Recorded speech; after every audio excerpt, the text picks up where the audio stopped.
Well, Congress continues to debate the next coronavirus relief bill as the U.S. economy continues to feel the impact of the pandemic. I want to bring in the founder of Markowski Investments, Chris Markowski, for more on this recovery. Hi, Chris. Thanks so much for joining us today. Good afternoon. It's been a pretty choppy recovery so far as Americans do attempt to reopen the economy with the coronavirus still spreading across the country. No treatment at this point, no vaccine at this point. What are the priorities that Congress should be focusing on for this next relief package? One of the most important things to me when it comes to this package, quite frankly, is going to be liability protection for businesses, nonprofits, schools, you name it. So when they start bringing people back to work, or many of them have already, they don't run into a ton of tort lawyers banging on their door saying that my client came into your store and got COVID, which is impossible to prove in the first place. So that's very, very important to me. I do think that we need to extend unemployment benefits, but most certainly not at $600 a week. I think that's a disaster, and I think, quite frankly, I think it's why the ADP numbers today that you discussed are not as strong as they could have been. I know a lot of businesses out there looking for people to come back. You mentioned those ADP numbers, private payroll growth missing expectations in July as rising cases of the coronavirus did also put a damper on that strong growth we had seen in June. And how long do you expect these ebbs and flows with the labor market and the rest of the economy to continue?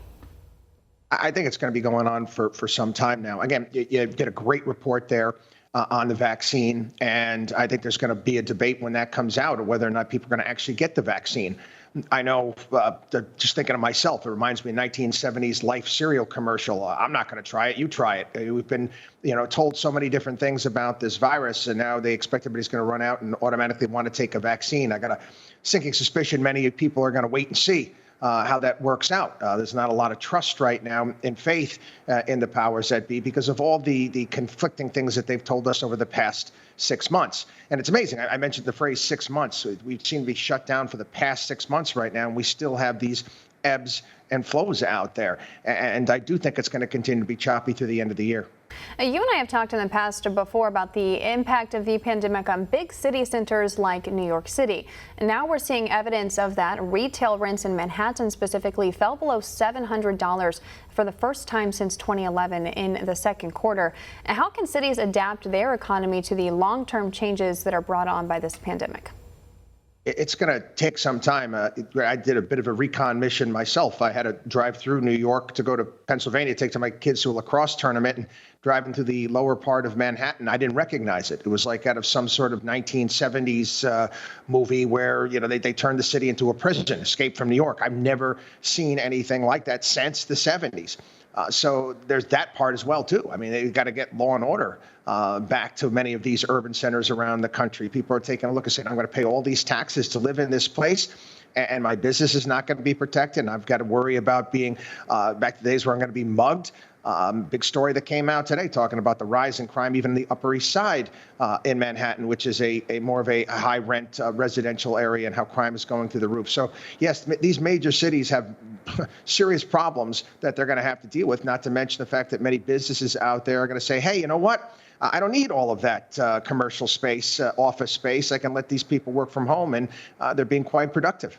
In the high-end shopping area of New York City specifically, there's been more lower-end stores popping up. Five Below being put in on Fifth Avenue, the Van store going in Fifth Avenue instead of the high-end retailers that you would typically see.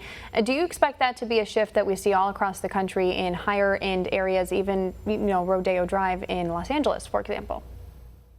It's interesting, yes. On Fifth Avenue, you've seen a few of them. We've also seen it's been interesting in Manhattan, too, when even prior to COVID, is the pop-up shops that come from time to time. They've been doing that as well. Retail has been sliding. Obviously, we all know how powerful Amazon is and online retailing has become. So even before COVID, it was on its way down. I think this has just exacerbated that to some degree. And even some of the lower end retailers, again, that there's a price point that they're going to have to be able to meet. I mean, the rents have come down, but they haven't come down that far. I think they're going to have to come down a lot more before you start seeing, Old and Navy on Fifth Avenue. All right, Chris Markowski, founder of Markowski Investments, joining us to discuss the economic recovery amid the coronavirus pandemic. Thanks so much for coming on the show today. Want to see more videos like this? Click on the link below and subscribe to One America News on YouTube. and call your cable provider and kindly demand that One American News is added to your lineup. Call and subscribe today.